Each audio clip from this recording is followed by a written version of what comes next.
L'enjeu du réenchantement du travail, il est à la fois de redonner du sens, une mission qui embarque les gens et leur donner un minimum de marge de manœuvre de manière à ce qu'ils puissent véritablement modeler la manière dont ils travaillent. Il est clair que le dirigeant qui dirige, il a une responsabilité à porter au niveau de la mission, de la direction qu'il veut donner à l'entreprise. C'est à lui de porter cette vision-là. Quand les gens peuvent être dans leur zone de compétences responsables d'un plan d'action qui fait sens pour eux-mêmes, on obtient et des marges de manœuvre, et de la sécurisation, et de la performance. Madame Catherine, bonjour. Bonjour. Je vous remercie d'avoir accepté notre invitation.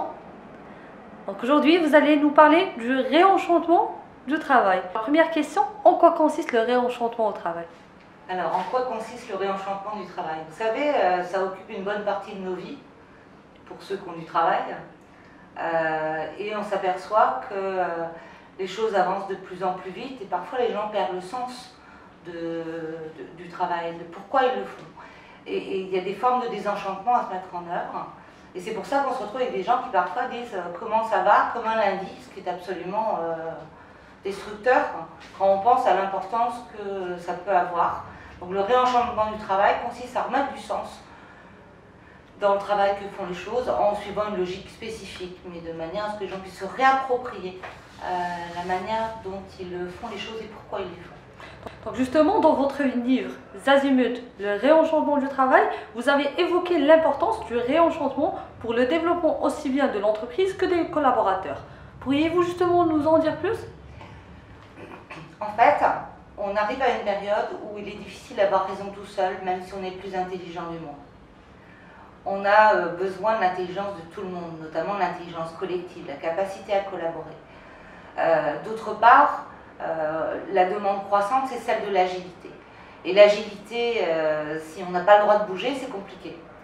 Donc l'enjeu du réenchantement du travail, il est à la fois de redonner du sens, une mission qui embarque les gens et leur donner un minimum de marge de manœuvre de manière à ce qu'ils puissent véritablement modeler la manière dont ils travaillent. Si vous pensez au monde de la distribution aujourd'hui, tout le monde est en demande, tous les clients sont en demande d'une expérience. Il ne peut pas y avoir d'expérience si tout a été processé jusqu'au bout. On ne peut pas avoir ces éléments qui sont liés au fait de tisser du lien. Donc il faut réussir et à donner de la liberté de manœuvre et à sécuriser les choses. C'est ça le réenchantement du travail. Concrètement, comment redonner du sens au travail et être plus performant en entreprise? Alors concrètement, il y a un certain nombre d'étapes à respecter qui sont liées aux responsabilités des personnes en entreprise. Il est clair que le dirigeant qui dirige, il a une responsabilité à porter au niveau de la mission, de la direction qu'il veut donner à l'entreprise. C'est à lui de porter cette vision-là.